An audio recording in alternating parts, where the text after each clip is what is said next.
identify who you want to be, and then start making daily progress towards that individual. Someone cares about you. There's a reason why your heart is beating. You still have a purpose. Don't give up. It's important to know that you're not alone. You're not alone. You're not alone. You are not alone. Walking is one of the most amazing things that you can do for yourself. It reduces stress, exposes you to the sun, which gives you vitamin D to elevate your mood and increases your endorphins. If there is one thing that you do with your life to improve your health, commit to walking at least 20 minutes a day. That's the equivalent of about 1 mile, which is what our show is all about, getting you out there, improving your health, improving your mood, and giving you the tools that you need to carry on every day the best version of yourself. And this year, 2023 has been an amazing year for me and my lovely wife, Leigh Anne, as we are now finally back in the States after an adventurous 2023. Leigh Anne, thank you so much for joining us once more in front of the camera, behind the microphone on 1 Mile, 1 Veteran. Absolutely. Thanks for having me on this side of it. It's so fun producing this show. It's been so impactful. We've been able to share incredible stories throughout this past year. And I'm excited to just kind of recap 2023 and hopefully provide a very useful tool heading into 2024. You know, for my listeners, for our listeners of the 1 Mile, 1 Veteran podcast, this show could not go on without the sacrifices that you've made to make it happen. Just a quick recap of all that she's given up. She left her jobs, allowed us to sell our home so that we can go on the road.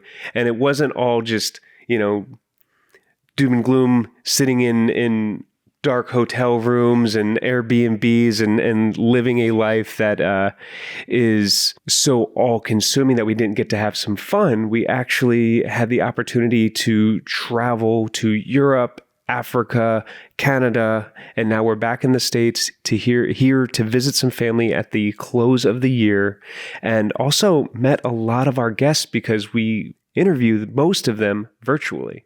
Yeah, it's been amazing to, travel the world with you. That's been a dream of ours for a long time. I know it was some exposure therapy for you as well. Getting out there, kind of a new thing every week. We were in a new place, but we had a lot of fun and we were able to see a lot of places that I know we've always dreamed of going. And that's been really incredible. And then, we ending up at the Military Influencer Conference in Las Vegas this year. We did get to meet quite a few of our guests in person and just really digging into those relationships, the friendships that we've built virtually. It was just fun to see it come to life and hang out together in person. So we really enjoyed doing that. It's been an amazing year. Lots of highs and lows. But before we get into that, if you had to give this year a grade from 1 to 100, what grade would you give it? Where are we at on the scale here of 2023? So 2023 has been amazing, but not always perfect. So I would say probably around a 93. if you're in the Virginia school district places, a 93 is a low A, but an A is still great. I love the 93. That's such a Danny answer. That was perfect. Okay, but let's get into it. Let's kind of do what we normally would do. Typically at the end of the year between us, we always talk about the highs and lows. And since we like to end on a high note, let's start with the low first. What do you think was the most challenging part of the year, the most challenging time? So I think the most challenging portion of 2023 came when we transitioned. We sold our home in February and had to move out of a place that we lived for so long. And since leaving the military, we had done some travel before to Australia and London. However, we always returned to that same area. For the last almost 10 to 12 years, I've lived in the same mile radius, essentially, which is where you've been for 15 to 20 years out in Hawaii. And leaving that area, being removed from our community, it was like transitioning all over again. Those first couple months, we were on the road. It was a very fast pace getting across the country. And then we had to fly back to Hawaii for your sister's wedding, which was incredible, but it did not make it easy on me because it felt like we just kept pushing our goals for 1 Mile One Veteran back. So it didn't feel like we were gaining any traction. And with all the changing environments, I really ended up missing my community so much. I missed the stability that we had built since I got out of the military, went to school and started working government jobs. And so the low was probably when we first arrived in France around the anniversary of D-Day. Yeah, that was a hard part to continue that pace. And a lot of it was great. There were a lot of great connections happening. You got to do the entrepreneurial boot camp for veterans, but even within that boot camp part means that it's a pretty stressful, short period of time. And there was a lot of back and forth that we were experiencing at that time. And then by that 30-hour travel day to France, we were there for the beginning of the commemoration of D-Day. So I think, obviously we felt so honored to be there, but it was also a very heavy time being there in the cemetery, witnessing some of the reenactments and things like that was kind of a sobering way to start the overseas experience. And I know that during that time, you entered a pretty severe depression. Yeah. I mean, during that time, I was ready to pack my bags and head back to Hawaii, take the money that we made from our home sale and rent a small studio in Hawaii and just focus on producing this and being engaged with my own community that I had in person.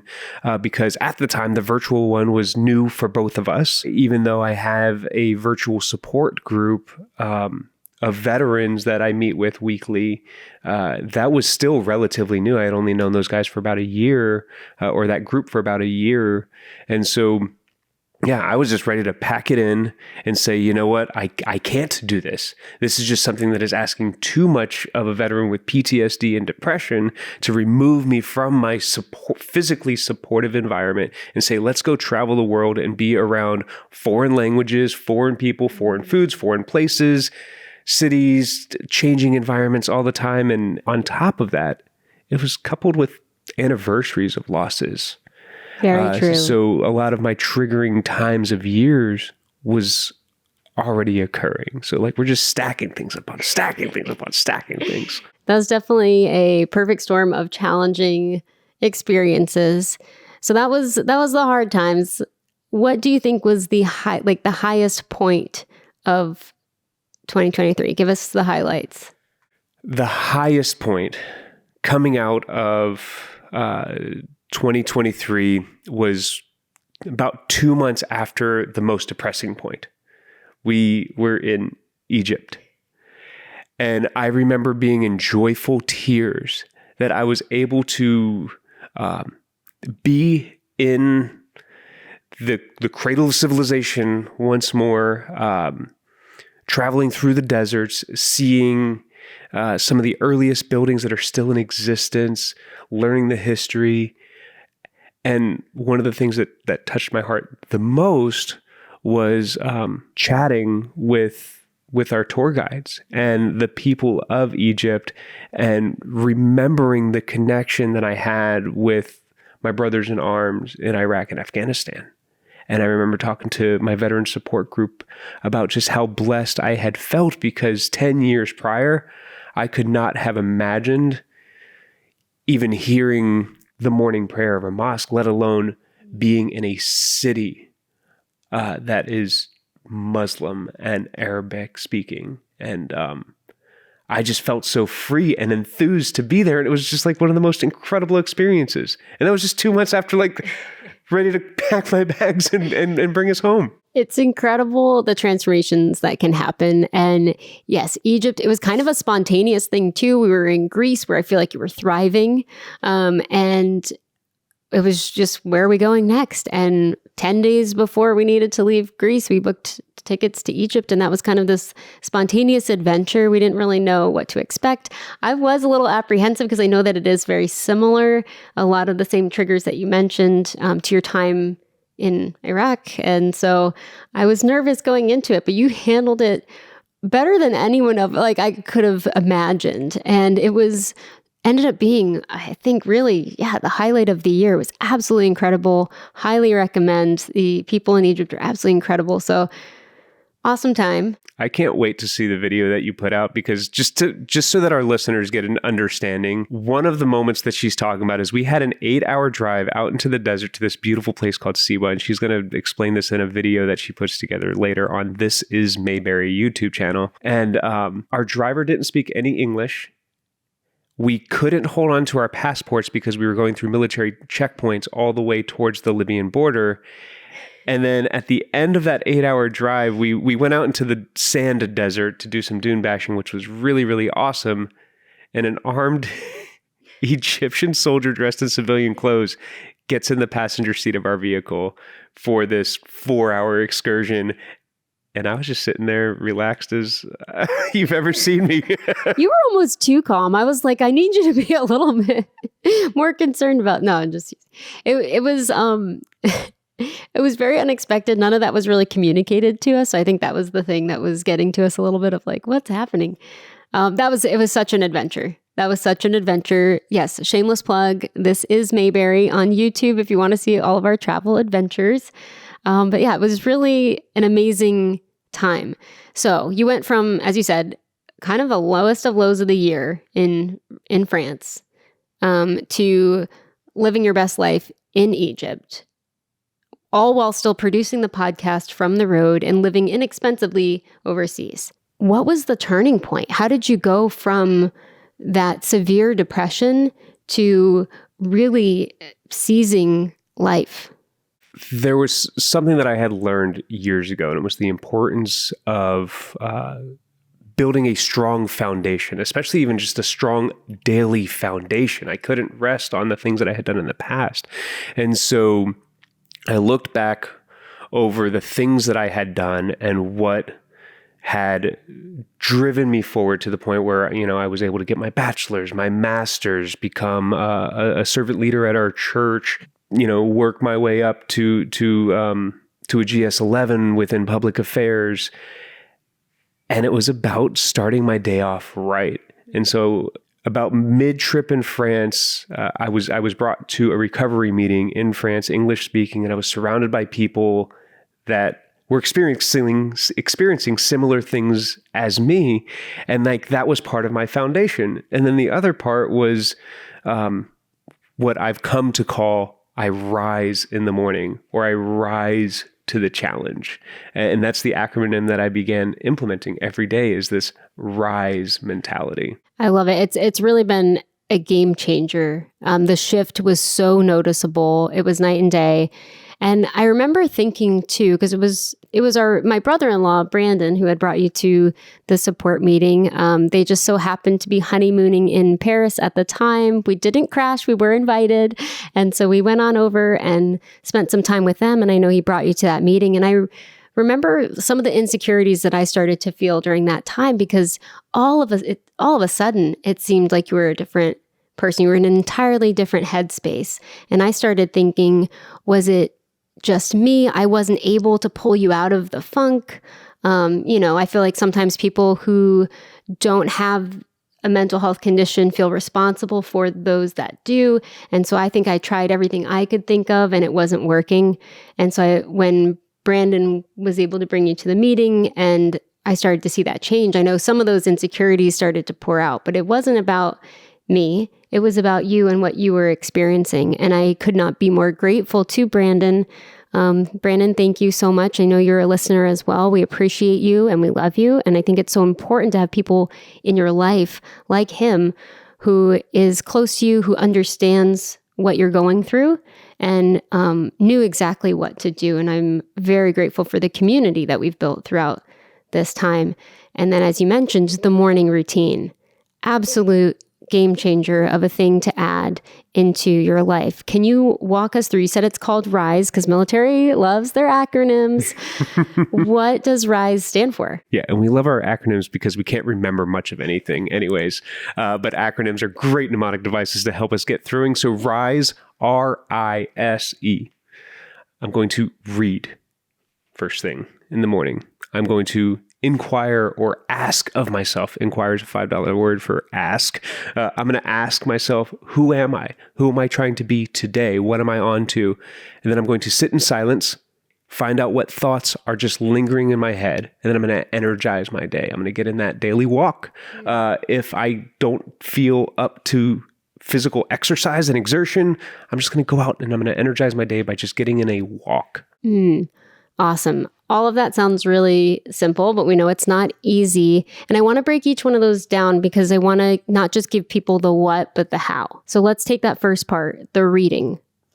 What does that actually look like? What are you reading? What is that process for you? How long? Break it down for us. So reading can vary for me from day to day. I myself like to get involved in scripture. However, depending on what I'm trying to focus my mind towards, reading anything that is going to build me up, not make me angry. I'm going to fill myself with goodness, motivation, inspiration.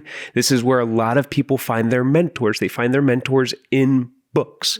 You look at some of the most successful people and they are avid readers of nonfiction. They are reading things that are building their minds and framing their day or framing the activity that they're about to step into. That's amazing. Yeah, I know that time is so important. I like to start my day as well like this, either jumping into, for us, the Bible, also so many great books from people that we really look up to, wise leaders, all these different things.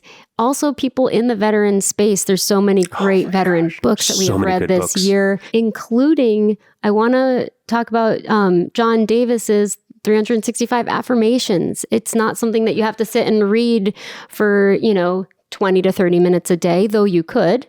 But even if you just need something quick in the morning to read, speaking those things over yourself, I feel like is extremely powerful. So thank you, John. Great guest on the show, and an awesome book to check out. Yeah, you can literally rise in as little as 5 minutes because reading can be just 1 or 2 sentences. Absolutely. Okay, so after reading, we have inquiring or asking. Yep. What are the questions that you are asking yourself? What does that time look like? So the questions, and I don't like to spend too many times asking questions, so I usually have a pretty standard list. Who am I? How do I identify myself? What type of person am I? Part of my current journey is I'm identifying as a 155-pound man. I'm currently just over 200, but when I started this back in August, September, I was 230 pounds. I'm down 30 pounds because I started identifying myself differently. And it's not just about the weight loss, it's about the health. It's about getting my heart right, getting my body right, being able to do the things that I want to do. So who am I? Who am I becoming? Why am I having difficulties? What am I angry about? And why is that happening? And I don't need to come up with the answer right there, but I just need to be asking the question before I step into the next part, which is the silence. That's really good because I think a lot of the times we get caught up in the doing. At least that's something that I'm like, okay, what's the next thing that I need to do? And instead of the being and taking time to really ask those questions of yourself and where are you wanting to go? What does that look like? And who you are becoming, because that's really at the crux of it, the most important thing to really focus on. That's awesome. And then, so after that, you get into your time of silence. Mm-hmm. I know that you do meditation, you do breath work. We've had a lot of work in that area. What is that? How long are you sitting in silence for? Does it change from day to day?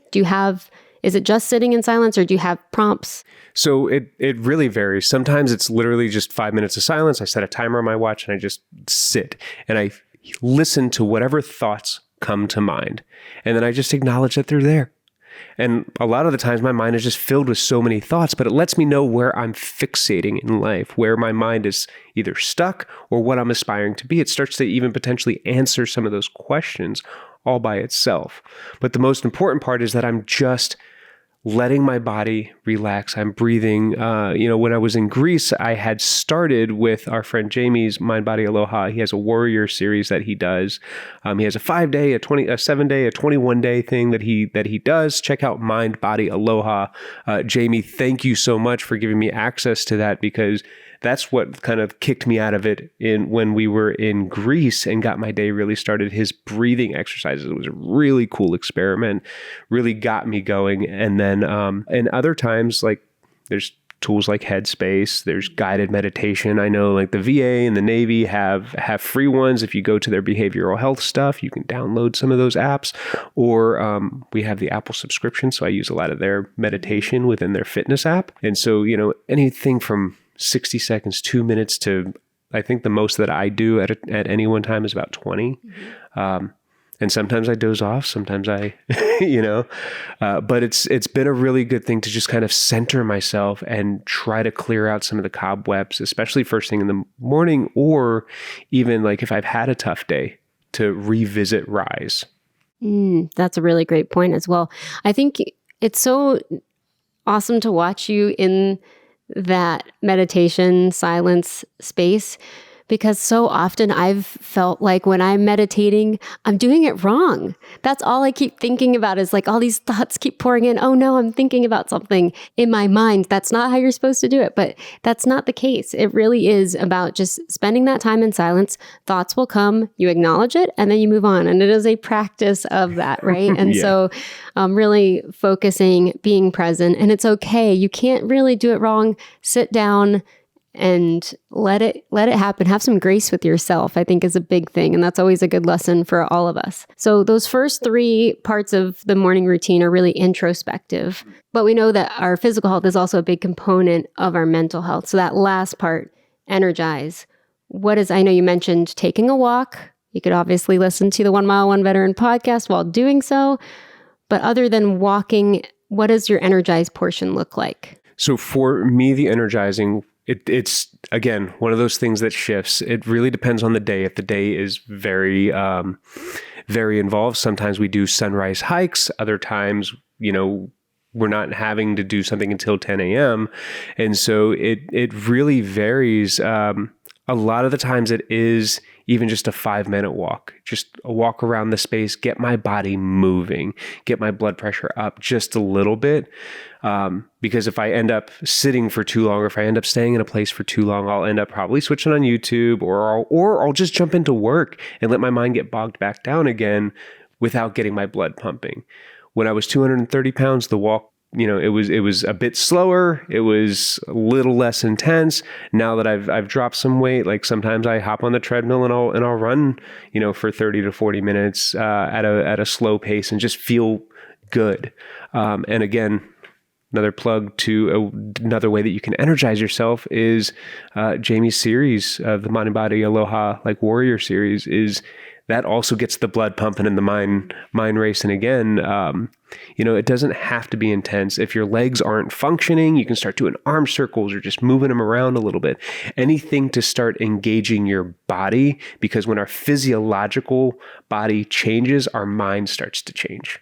Yeah, absolutely. And I think that's the thing too. I think a lot of times people's morning routines, when, they hear exercise or energize, they're thinking maybe it's a HIIT workout or something really extreme. And I know sometimes you might be into that, and that's awesome. You do get that adrenaline from that for sure. But knowing that there is no barrier to entry, just get your body moving, and that it could be as simple as doing some energizing breath work, or going for a walk, or just getting that blood pumping. I think that that's a really good distinction there. Why do you think the Rise morning routine works? It's had a profound impact on your life, but what is it about it that works? I think the Rise morning routine works because it's science, it's physics. A body in motion stays in motion. When we start filling our minds with good things, we'll start producing good things with our mind. When we start asking ourselves the right questions, the right answers start to develop. Albert Einstein had once said, I will spend hours thinking of the perfect question and only minutes finding the answer, because we have to ask those right questions. And then when we sit in silence, our brains get a chance to quiet. Even if the thoughts are running through our head, we start to learn how to quiet our hard thoughts, or we start to know what's important for us. And then with the energizing, once we get our bodies moving, it's so much easier to build upon that and move even more. That's so true. And I hope that that's a great tool that our audience can take into 2024. And as we wrap up this amazing year and head into the new one, what message of hope do you have for our audience? I would say that this year, for me, one of the biggest lessons that I learned is identify who you want to be and then start making daily progress towards that individual. A good friend of mine says, you don't have to be on it 100% of the time. 80% is good enough. 80% is passing. I mean, even 70% is passing in some places, right? But for the military, 80% is passing.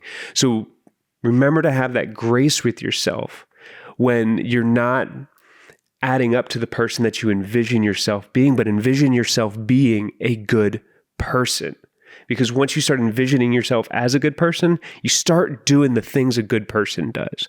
You start reading things that are going to build up your community. You start asking the questions that actually matter, that will change society, yourself, and those around you. You start being able to quiet the naysayers and the criticisms, even in our own minds. And then you start getting yourself in motion into action to create change. So identify who that person is and rise to every occasion. It doesn't need to just be rise every day. Sometimes we can rise several times a day. If we're stepping into a meeting, we can prepare ourselves for that meeting. If we're stepping into a relationship with a friend, we can prepare ourselves, especially, we're this week heading into the holiday seasons, or we're just coming out of the holiday seasons. But a lot of that involves relationships that may have been hard in the past. We're encountering people that we normally wouldn't encounter throughout the year, whether it's an ex, whether it's a family member, whatever that is, we can rise before we meet them so that we can be prepared and bring them love and joy and keep ourselves at peace. That's amazing. Mindset is so critical to how we live our lives. We have incredible stories to share in 2024 that will help you keep that mindset going. Thank you so much for being a listener here on the 1 Mile, 1 Veteran podcast. We appreciate you and Happy New Year.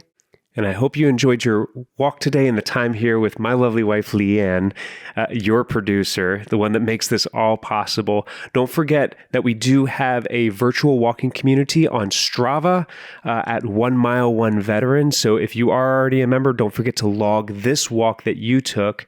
And also, as a reminder, we are also so grateful to be heard on Wreaths Across America Radio, found on iHeartRadio, Odyssey, and the TuneIn app.